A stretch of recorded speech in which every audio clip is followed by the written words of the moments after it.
Not So Obvious Watchers. I'm Pete McConville. Today I want to talk about a topic which comes up occasionally on the net, which is why do people get so angry about these watch discussions? Why do we get such vitriol? First off, I suppose I'd say I haven't really experienced a lot of this myself. One of the very few benefits of having very few subscribers is that, at the moment I haven't felt these waves of anger yet. But I've certainly seen them in other comment threads, and I've seen them in particularly the Facebook groups around horology. So what is it that drives this anger, and what can we do about it? Before we explore the question, there's a few things I think we should agree on. And because this isn't really a dialogue, it's just me talking, I'm going to assume that you're just all going to agree with me. The first thing we need to agree on is that none of us are rational in this space. There's nothing rational about spending the kinds of time and the kinds of money we do on these pieces of jewelry we wear on our wrists. This whole hobby is utterly irrational. We like to, because the vast bulk of us are men type guys and this is what we do, then we're going to put a veneer of rationality over the top of it. We're going to pretend it's about facts and figures, but the truth is it's not. It's all emotion. And the second thing is that emotion doesn't attach itself to a watch in general. It's not just a specific piece of, it's not just a piece of metal with a dial and some indices and some hands and some mechanics. All of that is important, but frankly, it's of secondary importance.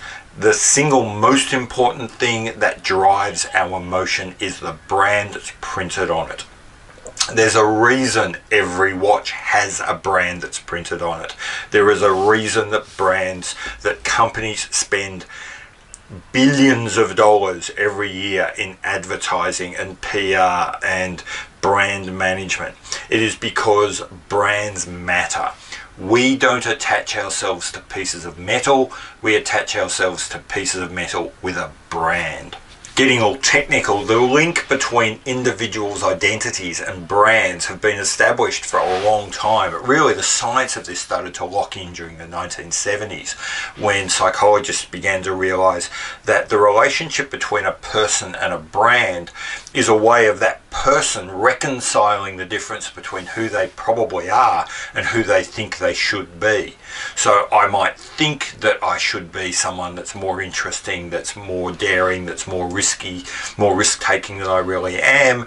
How do I do that? I go buy a Mustang, because a person who owns a Mustang is the things that I want to be. So and this is not new. This is not some hokey kind of corner of the internet sort of theory. This is well known and well established psychological facts which are routinely exploited by people who know that they are facts to sell us products. And the huge success of those marketing campaigns is the best evidence you can get that this is fact. This is just the way it is. So what does it mean when you attack a brand that someone is using to identify who they are? Or worse, what does it mean when you attack a brand that someone else has identified as the person they want to be? I think in psychological terms, or at least in philosophical terms, existentialists have got this great word for it. They call it angst.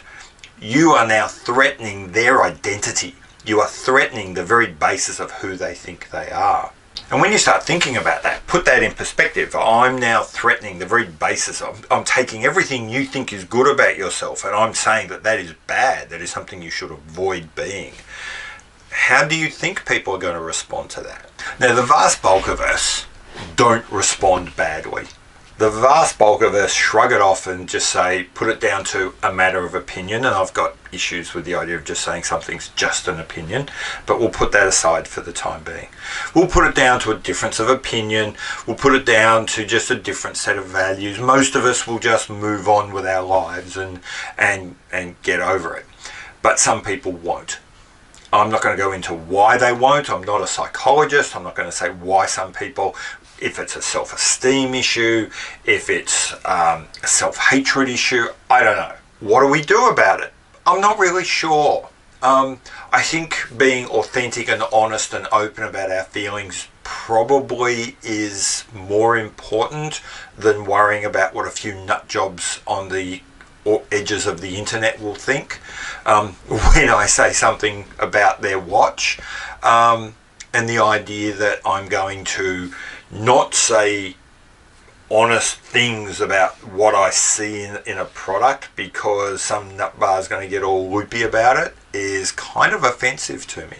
But then on the other hand, if I do know that people are heavily invested in a brand, and if I do know, because it's just a fact, that when people invest in a brand, they invest their own identity in it, and that when I kick a brand, you're kicking those people's identity, then perhaps I should be mindful if I'm going to go in and kick someone. I'm going to go kick Invicta, I'm going to go kick Tag. I pick those because they're the two most common ones. Just because it's good for clicks. Just because that's what everyone else is doing, and why not join in because it's kind of cool to kick someone when they're down. Remember I said before, the idea that if I withheld my criticism of if I withheld my legitimate criticism of someone purely because I was going to upset someone else, I'd feel kind of offensive about it. Well, I think the flip side is true as well.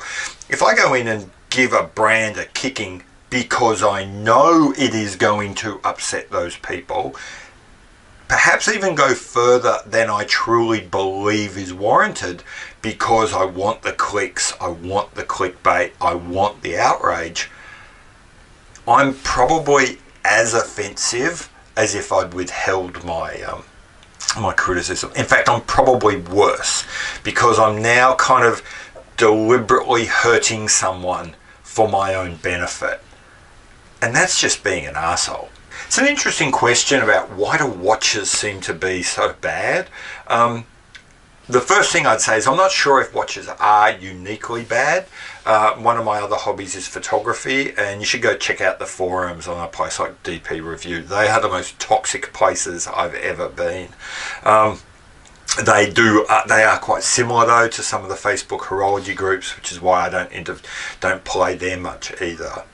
A couple of sort of back of a fag packet kind of theories. Maybe it's just that physically a watch is small, so we distill the vitriol and the bile into these small sort of concentrated groups. Possibly it's because even unlike a car or a camera or a phone, watches are fundamentally useless except as vehicles for our identity. So you might criticize my camera, but at the end of the day, if I know I can still take good photos with it, it doesn't matter. But at the end of the day, if all the watch really does is indicate who I am, then criticism of the watch has no redeeming features at all. So maybe that's it. Another one which we don't like to talk about, again, it's one of these topics which in horology circles I've noticed we kind of dance around, which is money.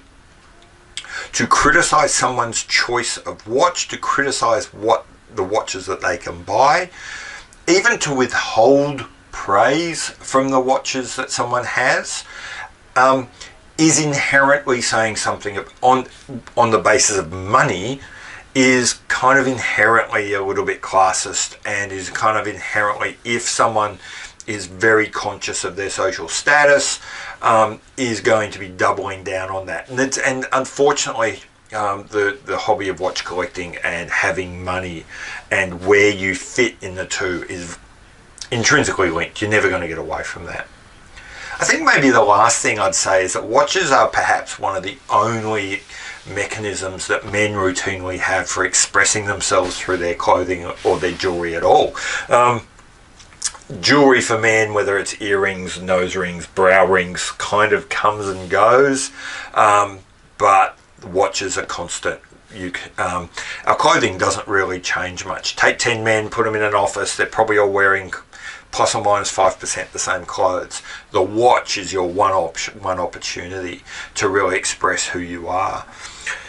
Maybe it's a bit of all of those things. It's small, it's distilled, it's a neat little capsule of everything that you are. And that's all it does. It has no other function but to say who you are.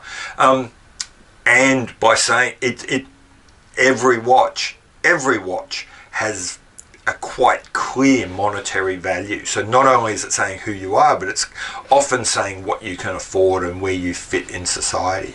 And then take all of that and saying it's probably the only piece of clothing or jewelry you have that does say any of this about you. And maybe that's why, take those 4 things, put them in a ball, match them all up. Maybe that's why watches are such a keenly fought over environment when it comes to what's in, what's out, what's good, what's bad. I kind of started jotting down some thoughts about this video because I was curious about what it was that was driving people to be so angry.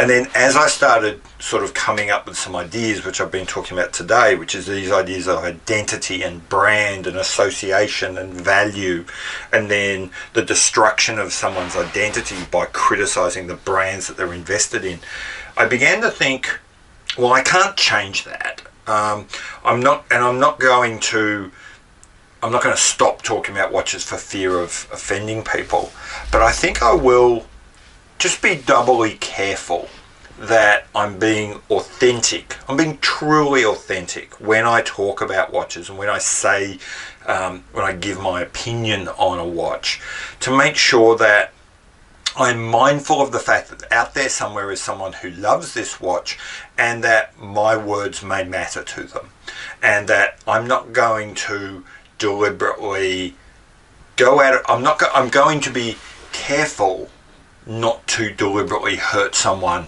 just because it made me feel good for the time being.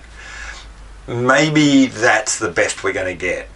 I think in discussions about watches, I think maybe we should acknowledge the fact that we're occasionally going to have disagreements, and that sometimes those disagreements are going to reflect, for better or worse, on us as people. But maybe if we can just assume that we're all actually coming from a place of good faith and that we're not deliberately trying to hurt someone, we can at least tone down some of the vitriol. I can't make anyone do any of that. If other people want to just be pricks, they'll be pricks. I'll try not to be. That's really about it. That's the end of it. That's my little homily. It's more of a homily than a rant today. Be curious to see what you guys think. Anyway, I've been Pete McConville. This has been Not So Obvious Watches. See you later. Bye.